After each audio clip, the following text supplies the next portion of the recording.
Assalamualaikum warahmatullahi wabarakatuh. Nama saya Jainuddin Siregar.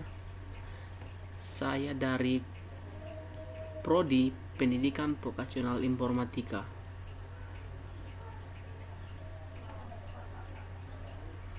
Dan saya semester 5. Di sini saya akan membuat dua contoh soal logika matematika yang ditugaskan oleh Bapak Muhammad Sahril MPD, yaitu dosen pengampu matematika diskrit.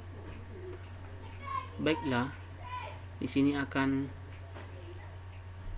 saya jelaskan. Yang pertama itu, apa itu matematika? Matematika merupakan ilmu yang memiliki cakupan yang sangat luas. Matematika bukan hanya mempelajari angka dan penghitungan saja, namun terdapat hal-hal yang dipelajari dalam matematika. Selain hitung-menghitung, salah satunya adalah logika matematika. Logika matematika akan memberikan landasan tentang bagaimana cara kita mengambil kesimpulan.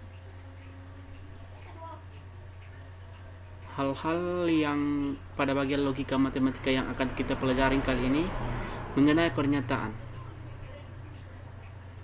Pada dasarnya, pernyataan merupakan suatu kalimat yang bernilai benar ataupun salah, namun tidak keduanya. Sedangkan suatu kalimat dikatakan bukan pernyataan jika kita tidak dapat menentukan apakah kalimat tersebut benar atau salah, atau mengandung pengertian relatif.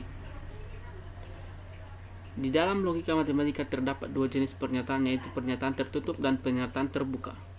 Pernyataan tertutup merupakan pernyataan yang sudah bisa dipastikan nilai kebenarannya, sedangkan pernyataan terbuka yaitu pernyataan yang belum bisa dipastikan nilai kebenarannya. Contohnya yaitu 8 ditambah 2 sama dengan 10. Pernyataan tertutup yang bernilai benar. Ya benar, 8 tambah 2 yang sama dengan 10. Yang kedua, 4 dikali 6 sama dengan 20. Pernyataan tertutup yang bernilai salah. 4 kali 6 kan jawabannya 24. Makanya di sini pernyataan tertutup yang bernilai salah, karena dia jawabannya di sini yaitu 20. 5A ditambah 10 sama dengan 40. Pernyataan terbuka karena harus dibuktikan kebenarannya.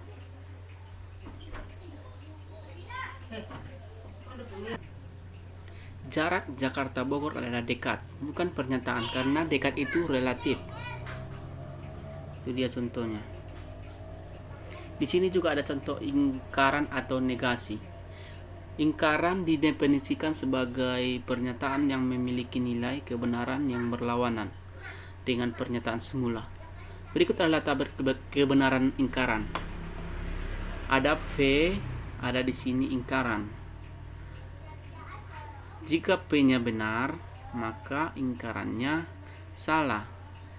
Jika P-nya salah, maka ingkarannya benar. Artinya, jika suatu pernyataan P bernilai benar, maka ingkaran Q akan bernilai salah. Begitu pula sebaliknya. Contohnya, P-nya semua murid lulus ujian. Ingkarannya ada murid yang tidak lulus ujian. Pernyataan majemuk. Pernyataan majemuk merupakan pernyataan gabungan dari beberapa pernyataan tunggal yang dihubungkan dengan kata hubung. Pernyataan majemuk di dalam logika matematika terdiri dari disjungsi, konjungsi, implikasi, dan biimplikasi.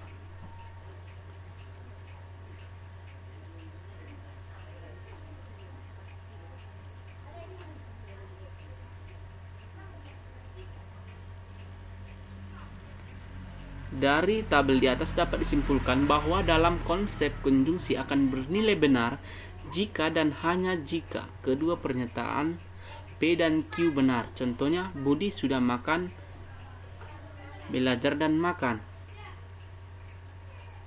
Misalkan, untuk dapat diizinkan bermain oleh ibu, Budi harus memenuhi kondisi di atas. Jika satu saja atau bahkan kedua pernyataan tersebut dilanggar, maka Budi tidak diizinkan untuk bermain.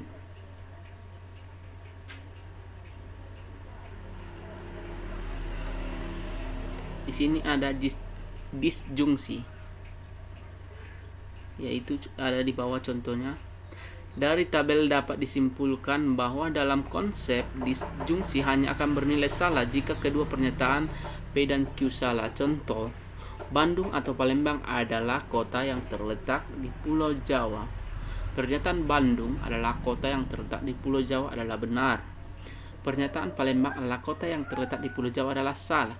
Sehingga pernyataan Bandung atau Palembang adalah kota yang terletak di Pulau Jawa bernilai benar. Implikasi dipandang sebagai hubungan antara dua pernyataan di mana pernyataan kedua merupakan konsekuensi logis dari pernyataan pertama. Implikasi ditandai dengan notasi seperti ini. Misalkan P, Q adalah pernyataan implikasi berikut.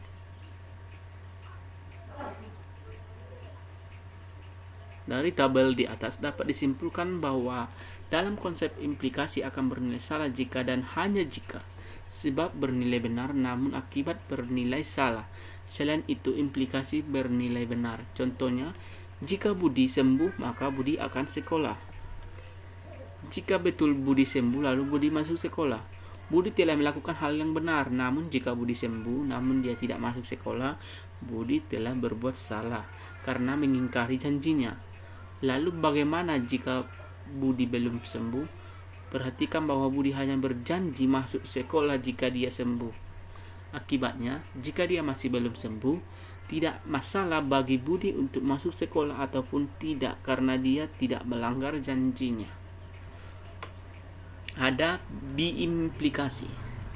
Suatu pernyataan P dan Q dapat digabungkan dengan menggunakan kata hubung jika dan hanya jika, sehingga membentuk pernyataan majemuk. P jika dan hanya jika yang disebut biimplikasi yang dilambangkan dengan P, Q. Berikut adalah tabel kebenaran implikasi. Ini adalah tabelnya.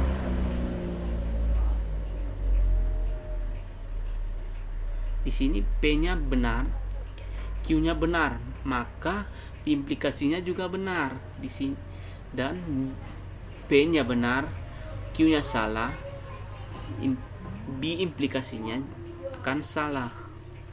Seperti ini. Jika P-nya salah, Q-nya benar, maka B implikasinya juga salah. Jika salah P dan Q, maka B implikasinya benar.